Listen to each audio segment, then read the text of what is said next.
We're here to bring a new type of news show. New insights, new styles, and new topics every day. We are News Generation. Bringing news just for you. It's Tuesday, July 14th here in Seoul. I'm Isujin, and this is News Generation. Joining us today is Cheska. Happy Tuesday, everyone. Happy Tuesday. Also, Moonju's with us. Good morning. Good to have you, and both are here to speak on behalf of people in their 20s and 30s. So we're already into the second day of the work week, and today we're taking a closer look at some of our feathered neighbors. They are everywhere in the city, yet most of us barely notice them until they suddenly take center stage. So what are some of the birds most commonly seen in Seoul these days, Cheska? Sujin, I think I'm the perfect person for today's episode because I am a big bird lover. Oh, are you? Okay. I am. So I used to have budgies and little parrots as pets growing up. And even now, I really do want to own one because I think they're adorable. But the most common ones in Seoul are sparrows, which you see a lot, and pigeons and magpie, which is also one of the hottest characters in K-pop Demon Hunters, for those who loved the show. We even have a saying in Korea that when magpies crow, 까치가 울면, it means a very pleasant guest is coming. So it's a very positive sort of sign. And if you're a frequent rider, runner, or even just walking down Han River like myself, you would have seen this bird at least once. It's tall, it's lengthy, and it stays like still on the water. It's called gray heron. Have you guys ever heard of it? Is it gray? Yeah, it's sort of grayish, but sometimes it's white. But it's like a very tall bird with like quite big. lengthy legs, right? So it's called wegari, and so far the most interesting one that I've seen in Seoul is woodpecker. Oh. I've heard the noise in the mountains, like actually really? pecking the tree. Yeah. I could tell you're a true bird lover by all the birds you've just listed. I just know all my birds. I was just thinking pigeons, maybe. Are you okay with pigeons too, then, since you're a bird lover? As we will talk about it more, I have friends who are terrified of pigeons. So I'm like the guardian. Okay. I'm like, if a pigeon comes, I'm like, I got you. I should like a walk true- with Cheska. Yes, Yeah. come with Spoken me. like a true bird lover. Yeah. So how do you feel about birds? Or what kind of birds have you seen? Yeah, honestly, I'm not a bird lover. I don't really I know respect about it. birds. Trust me, any type of bird that Cheska just mentioned, I cannot identify any of them. But you know, they all look pretty similar to me. It's true. Yeah. Anyways, I've seen plenty of sparrows over the years, and when I used to live in the States, there were different species of birds in my town. So I've used to look at some different species. And these days, I think pigeons are the birds I see the most often. I think it's interesting that we have such differing views. I can tell we have differing views and opinions on birds. So I think maybe that's also why bird watching has become such an eye-opening hobby. It teaches you to notice what's been there all along. So we're going to talk more about this, but first, let's take a look at the screen.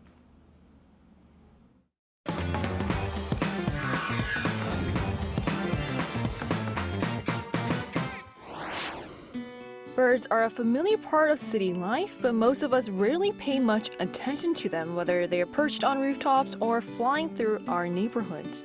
Recently, however, some have been making headlines for all the wrong reasons. Today on News Generation, we look at the rise in bird-related incidents across the city, why they're becoming more common, and how people can coexist more safely with urban wildlife.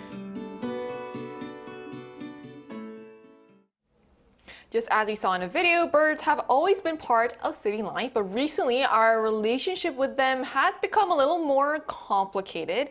So as urban spaces continue to expand, so do the chance of people and birds crossing paths in unexpected and, personally in my opinion, sometimes a bit unpleasant ways. So how are birds becoming an actual problem in cities these days, Cheska? You say complicated, but I think that's an understatement for some people because personally, the most alarming issue I've heard of or encountered in my life was, my friends like you, Sujin, who I'm walking by the street and they would be like terrified of pigeons. They were sort of like peacefully strolling. Peacefully. Excuse me? Peacefully dominating the streets. You can really tell who's a bird lover. Yeah. Dominating the street or flying in the streets of Seoul, which I understand. But we have all of those friends, like Woonju just mentioned. But recently, there have actually been a growing number of incidents where birds have attacked people. And surprisingly, the reports are increasing. So apparently, birds such as the large-billed crows and azure-winged magpies, in Korean 큰 부리 까마귀 and 물가치, are reported as attacking people. And according to expert, it is because they're going through a nesting season, and this makes parents bird highly protective and nervous. I feel nervous looking at the footage right now. And nervous when people approach their natural habitat because they're trying to protect their chicks. So they swoop down and attack people. And I couldn't believe that the birds actually came down on. So I actually looked into the case because as a Seoul citizen, it is quite important. And I couldn't believe that apparently this isn't just like one or two random cases. There have been 911 calls because the birds literally packed and attacked people on the head when they were walking. And just last year, there have been over 70 cases reported to 911. Wow. In response, the Ministry of Environment recently issued public safety guidelines advising people to leave certain areas quickly where they're nesting if confronted by an aggressive bird, and if necessary, also use like an umbrella or a hat to protect themselves, because to be honest, they are in their natural habitat, so there isn't much the city can do to prevent them from happening. Yeah. I'm glad we have you on to explain why, because to me, it was funny you said you were surprised. I was surprised. For me, I think you also said they're peaceful. The birds are peacefully flying. For me, I feel like they're always aggressively flying. So I'm glad I have you on to explain what is going on and why they might be reacting that way. And it's because it's protective behavior during nesting season. So I think this is important why we have different perspective, right? Depending on how people see it, some see it as threatening. Right, and you're surprised, but that it's 70 attacks. For me, it's like, I can see it being 70 attacks. Understandable. Right. Yeah. So still aggressive encounters are actually only part of the story that we see. So what other problems are urban birds causing these days, Minju? Yeah, so some other problems that includes, birds flying at very low altitudes and tearing garbage bins left outside homes, creating a mess in the street. So low-flying birds can pose safety concerns for both people and the birds themselves. For instance, they may collide with pedestrians, vehicles, cyclists, especially in the busy urban areas where people are cycling a lot. And they can also increase the risk of bird strikes near airports, which could lead to a serious accidents if they actually occur. And as for birds tearing garbage bags, it can create sanitation problems by scattering waste across the street. And birds are also common because of power outages. Magpies and crows in particular often build nests on utility poles, as you're just seeing from our screen here, during the spring nesting season especially, which can disrupt power lines and become a major nuisance in urban areas. So it is surprising how something as common as birds can affect everything from the sanitation to the power grid. At the same time, many people are beginning to ask what's driving these conflicts in the first place. And so also, how are younger generations responding to these bird-related conflicts? So I do see the serious problem as I see the videos. I mean, it causes sanitation problems and power outages. But I think the response highlights the characteristic of our generation as well, because instead of going straight to, oh, they're a nuisance, they should be kicked out from our lives, many view this incident through an environmental and ecosystem lens, meaning they see it as less as a nuisance, or they try to see it less as a problem, but rather a bigger environmental issue. So perhaps this shows that birds are being pushed out of their wildlife as the city becomes more modernized, and as buildings, glass windows, and traffic, and even light pollution have become major threat to birds. Now, in fact, scientists estimate that nearly 3 billion birds have disappeared from North America since the 1970s, while around 40% of the world bird species are in decline. And there have been countless bird deaths that have been reported from birds crashing into windows of a building. Yeah. And today, young people are looking at this issue from a slightly different angle.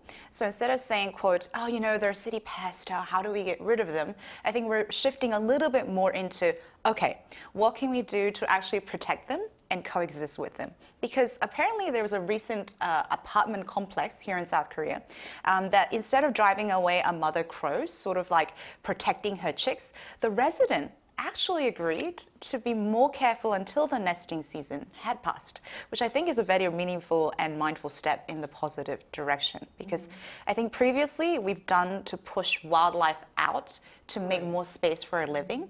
And I think what we're trying to do is make room for wildlife to be a little bit part of our lives. And you know what? I think it's so easy to look at this from a surface level perspective of, like you said, viewing them just as a nuisance. But it's a deeper problem where it's related to environmental issues as well, and that people are also playing a role in creating these problems. And that also growing awareness is leading to different efforts that go beyond just simply avoiding, or in my case, running away from birds. So what's being done to help birds and people coexist, Moonju? Yeah, as much as some people think birds are threatening, if we switch the gear a little bit, birds could be us could be threatening for birds, right? So more organizations are moving forward to kind of coexist with birds. In South Korea, the Korea Association for Bird Protection operates research and rescue centers dedicated to caring for urban birds. The organization rescues and treats injured birds, encourages citizens to take part in conservation efforts, and installs artificial nests, boxes, and forests to provide safe habitats for birds living in and around cities. The result has been generally positive. Whenever the association recruits volunteers, a large number of people apply, making the competition quite fierce, actually. And in addition, all 300 artificial nests that has been installed are currently being used up, highlighting the growing demand for safe habitats in urban areas.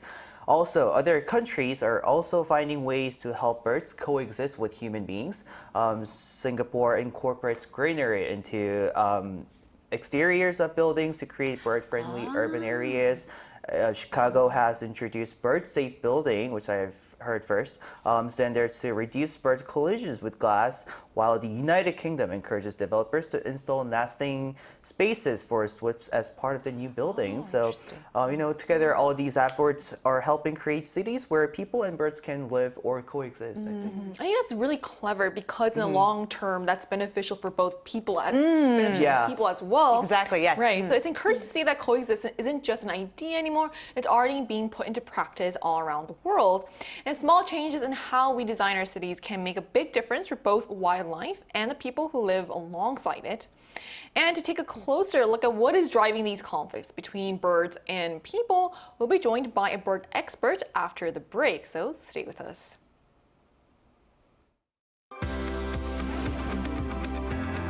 NewsGen wants to hear from you. Go to YouTube and search out channel Arirang News. Click Posts and cast your vote in the poll. Make a new type of news with us. Joining us now is Ijin, a bird scientist who also teaches a birdwatching course at Kyung University. So hello, thank you so much for connecting with us today.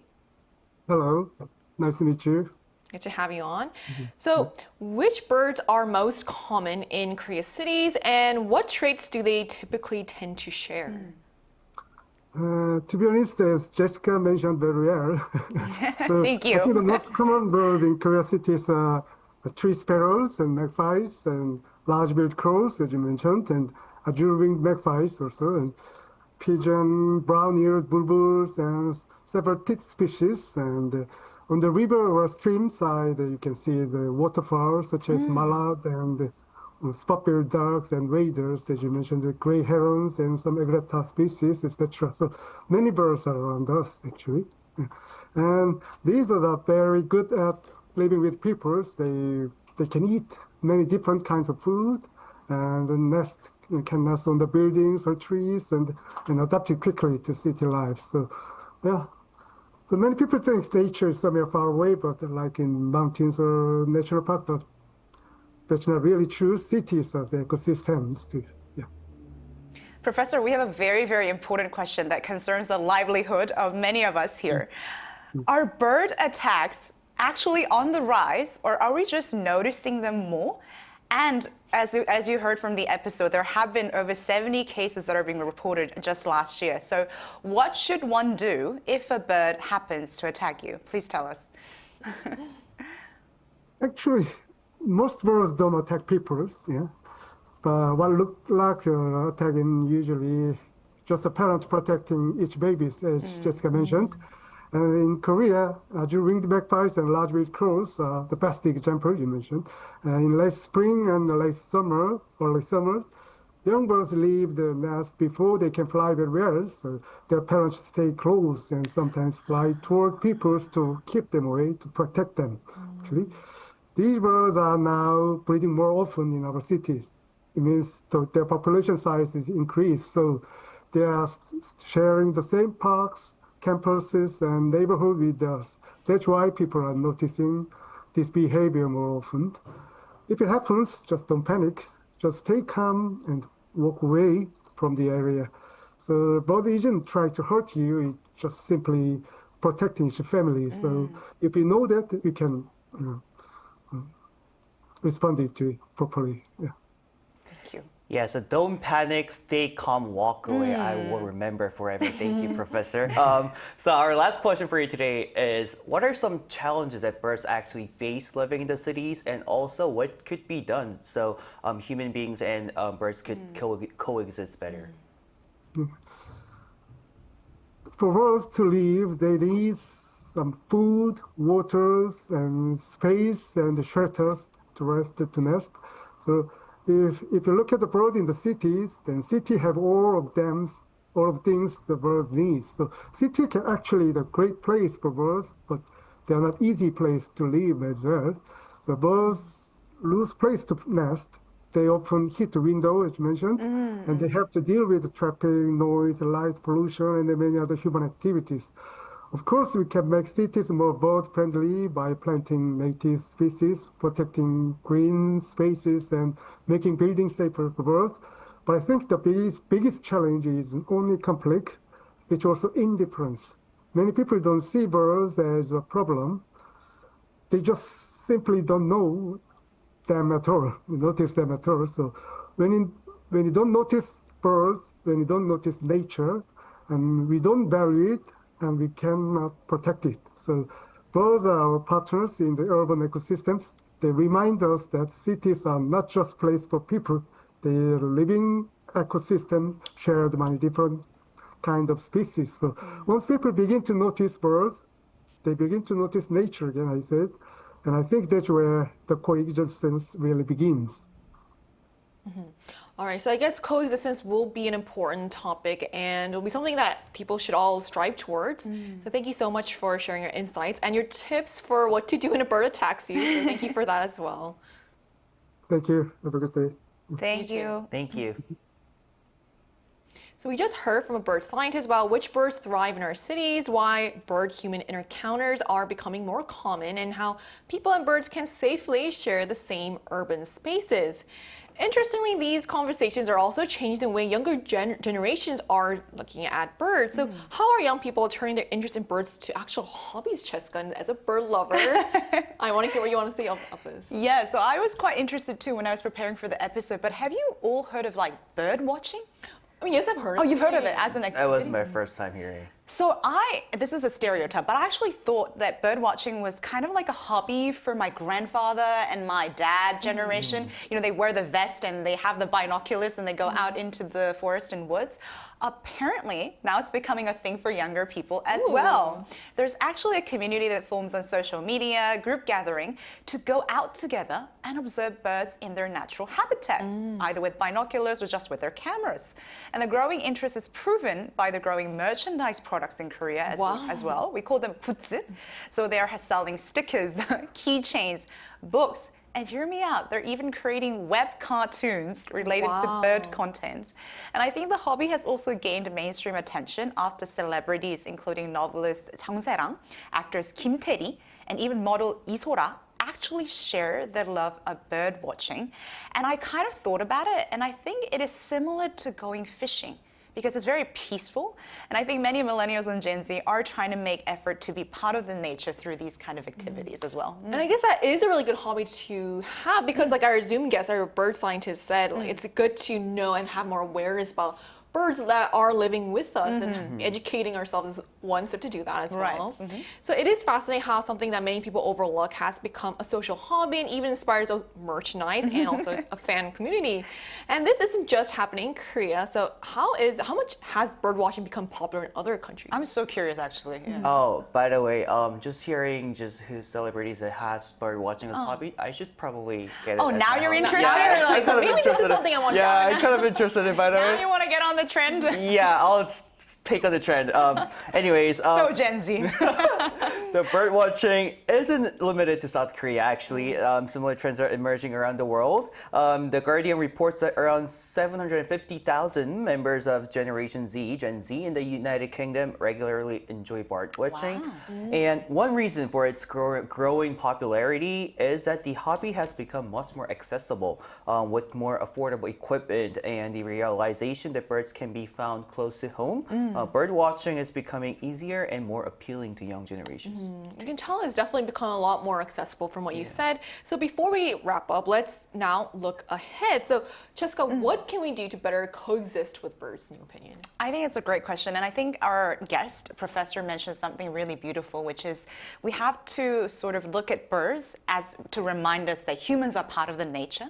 So I think coexisting is really important. But I think one practical way that I've heard is that building artificial habitat actually make the birds inhabit in those spaces. So if we actually create and carve out a space for a bird to nest and rest peacefully, then hopefully our streets and our lives would be a little bit more peaceful. And some people who actually enjoy watching the birds to remind that we're still very close to nature could walk around peacefully and say, wow, we are really close to nature in our lives. It's kind of sad to think I was always aware. I like to run, so I started to notice these huge birds, and they looked very aggressive in my opinion. But now I see that they're also going through it. They're also trying to secure their space from being pushed out from So people. it really Yeah. changes my perspective on this. So what are your thoughts on this? Yeah, I do agree, Cheska. And I think the important part is, as professors mentioned, indifference should be gone. If you are indifferent to like birds, we cannot really take care of it. And I think we're moving in a positive direction in terms of that bird watching has been becoming a trend among young generations. So I think we should really take a look at birds, just be more focused to the birds, I think. And Moonji, you want to jump on the bird watching too, right? Because it's hot and trendy. Yeah, of course. Celebrities are also doing Yeah. it. Let me get on that. So cities aren't just built for people, they've become ecosystems of their own. And the future of urban life may depend on how well we coexist with the wildlife around us. So perhaps it's worth looking up a little more often. And that brings us to the end of today's episode of News Generation. But News Gen will be back tomorrow at 10:30 in Korea time with more stories and discussions. Big thanks to Cheska. Pleasure's always mine. Thank you. And also Moonju. Thanks for having me today. And to our viewers, thank you so much for watching. Hopefully you won't be ruffling any feathers, whether at work or on your way home. We are News Generation.